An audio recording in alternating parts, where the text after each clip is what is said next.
Olá, amigos do canal, bem-vindos a mais um vídeo do Dicionário do Investidor. Pessoal, saiu o relatório de maio do HCTR11. Exatamente, pessoal, apenas uma semana após o provento ser anunciado, o HCTR11 divulgou o seu relatório gerencial e eu vou trazer essas informações para vocês. Antes, eu quero passar por alguns dados aqui para a gente olhar. Se a gente for ver aqui, ó, pode-se dizer que desde o anúncio de um mês para cá, ele caiu de 31,70 para hoje, que está 28,70. Lembrando que esses 28,70 é muito próximo da mínima do HCTR de todos os tempos. Muito próximo da mínima de todos os tempos. Então, o fundo realmente está. Agora, por que que o mercado está botando ele novamente na mínima? Será que o relatório gerencial traz alguma coisa nesse sentido? Eu acho que tem também o fato do juros futuros subindo, o pessoal quer exigir um dividend yield mais alto. Como não gera mais renda, né, nessa lógica, o provento acaba terminando. Então, olha só, 32 centavos, o provento vai se mantendo em 32 centavos, dividend yield naquela cotação dava 1,06, porque a cotação estava praticamente R$ 30, agora fica um pouquinho mais alto, porque a cotação está mais baixa. Vamos olhar o relatório para ver o que que a gestão diz e mostra sobre esse resultado. Será que esse resultado é recorrente? Aqui vem todo mês essa mesma parte aqui nesse relatório, tá, pessoal?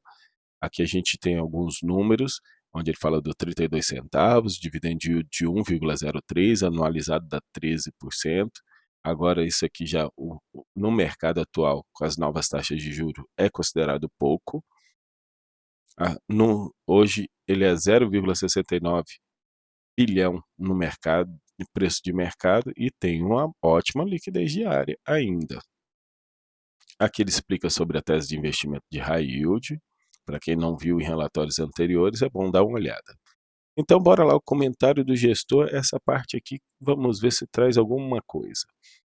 Foi anunciada a distribuição de rendimento de 32 centavos, correspondente a um dividend yield de 1,03% na cota de fechamento. Vale lembrar que a distribuição de rendimentos tem sido calculada com base no resultado caixa apurado, uma vez que a diferença entre o resultado contábil desde o início do fundo e o acumulado das distribuições no mesmo período encontra-se no campo negativo. Ele fazia resultados contábeis, tá? As distribuições eram sempre contábeis.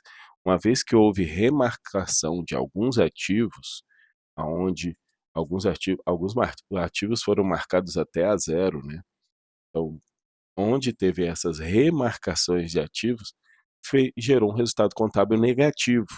E agora ele está distribuindo no caixa até que, enquanto essas restrições de resultado negativo perdurar, vai continuar só distribuindo caixa. Quando esse resultado negativo zerar, acho que pode voltar a distribuir contábil ou até um pouco mais. Vamos esperar para ver.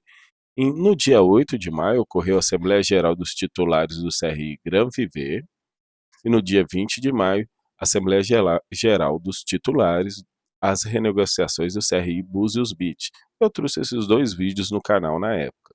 Acesse os detalhes, eles botaram um link aqui. Reiteramos que as concessões de fluxos feitos não significam perdão de dívida, pois os valores que não são recebidos em um período se incorporam ao saldo devedor da operação.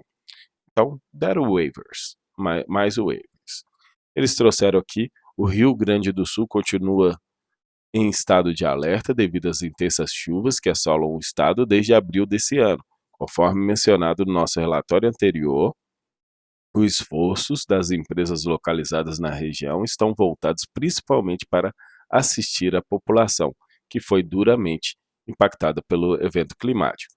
Ainda que a estrutura dos empreendimentos não tenha sido afetada, tal fato impactará diretamente o turismo local, uma das principais fontes da sua economia. Com base nisso, os executivos, grandes redes, parques e hotéis, inclusive dos grupos de nossa carteira, GPK e Wish, se encontram com o ministro do Turismo no início de maio em Brasília para solicitar ações de recuperação, principalmente no que se refere ao destravamento do aeroporto de Vila Olívia, em Caxias do Sul, relevante ao acesso às cidades turísticas gaúchas. Então, isso aqui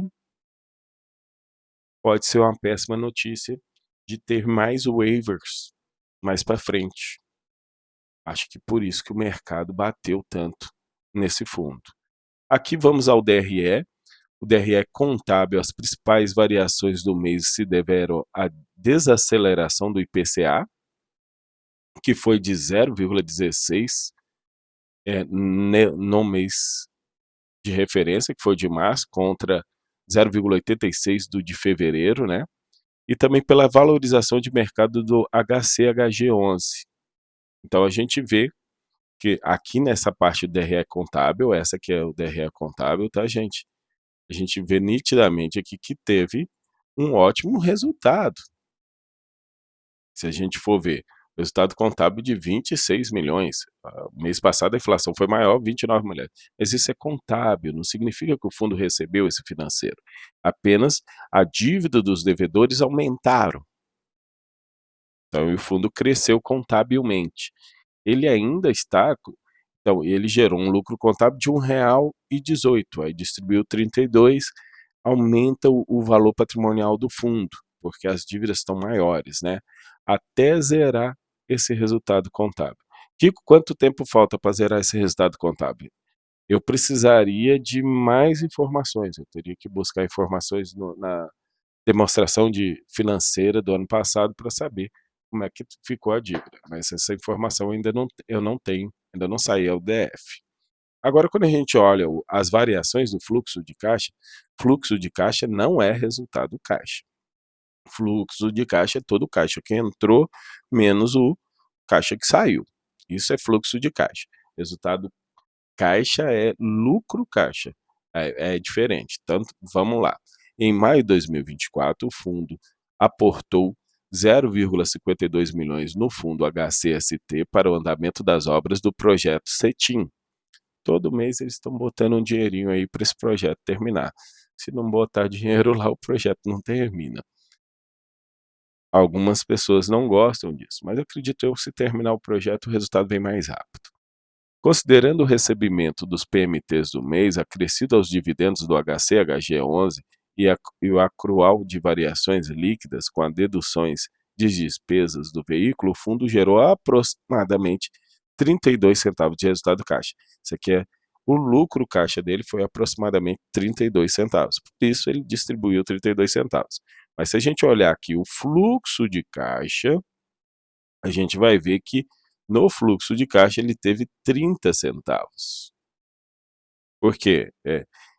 Esses 2 centavos a mais por cota, ele fez investimento lá, como ele diz aqui, no HCST11. Está bem aqui na linha Fundo Imobiliário Compra, R$521.966. Então, recebeu os dividendos do HCST e investiu nesse outro fundo imobiliário aqui, quase todos os dividendos. E ele recebeu aí de juros e de amortização, até recebeu melhor que o mês passado, né? Interessante. Recebeu melhor que o mês passado, juros sobre amortização, recebeu melhor que o mês passado. Eu achei que ia receber menos por causa do IPCA, mas recebeu mais aqui nessa coluna. Então ele teve um resultado de 32 centavos, de 30 centavos distribuiu 32 centavos. Então, no mês anterior era 38, depois foi 30, antes foi 32. As expectativas então que a gente vai ter agora, quando a gente fala de próximos rendimentos, é que seja em linha, porque o IPCA também está se mantendo baixo. Então vai ser em linha mais ou menos, mantendo esses 32 centavos. Essa é a minha expectativa.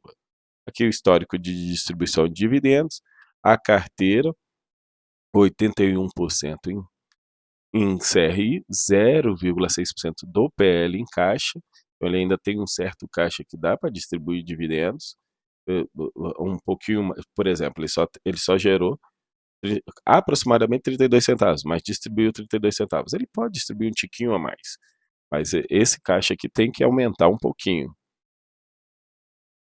E 18 centavos, perdão, 18% ele investe em fundos imobiliários. Sobre senioridade, sênior, subordinado, único, mezanino, a gente viu, né, que é importante, mas dá certo, né? Quando deu calote no sênior, no subordinado, no mezanino. Todo mundo levou calote junto. A carteira dele hoje tem a IPCA mais 10,20, é bem alta essa média. Ele investe 44% em multipropriedade e 25% no setor hoteleiro. Somando esses dois aqui, é muita parte da carteira dele que está, vamos dizer, exposta ao setor de lazer. Isso ali só falando em CRI, sem falar aqui, que é Shopping Center, CBXO, o Serra Verde, também nada mais é do que o Gramado Parque, então tem muita exposição aos setores de lazer. Quando a gente dá uma olhadinha aqui, a gente vê que o Rio Grande do Sul é o estado que ele tem maior participação no número de contratos que eles têm. E aqui a gente vê agora a carteira dos CRIs pulverizados. CRI pulverizados são aqueles CRIs que têm como laço contratos de compra e venda, seja de loteamentos, seja de parte do resort e etc. E a gente vê muitos CRIs amarelos e vermelhos e verdes. Os verdes estão em dia, amarelos estão com carências e verdes estão inadimplentes. Esses aqui ainda nem houve renegociações. E aqui a gente também tem mais o loteamento NG. E quando a gente fala aqui dos CRIs corporativos, aparece aqui o Carvalho Oscar como inadimplente. Mas Carvalho Oscar, normalmente ele tem uma inadimplência pontual e logo em seguida ele coloca em dia. E usa muita renegociação. Eles colocaram o status aqui, a gente tem em dia apenas 18% da carteira, em carência de juros 75% e 7% inadimplente. Apenas 18% em dia. E os fundos imobiliários que ele investe, a gente tem o XBXO, que não está gerando renda, Serra Verde, que não está gerando renda, HG11 gera renda, o HCST11 não gera renda ainda, o IC loteamento não está gerando renda. Esses são os fundos que ele investe. Pessoal, esse é o relatório gerencial, trazendo para vocês a expectativa que eu tenho, lendo o relatório gerencial, é que provavelmente vai manter esses 32 centavos. E o mercado está batendo porque está precificando pouco 32 centavos para o valor atual da cota. Vou encerrando o vídeo por aqui. Muito obrigado a todos vocês. Deixe o seu like, se inscreva no canal e até a próxima, pessoal.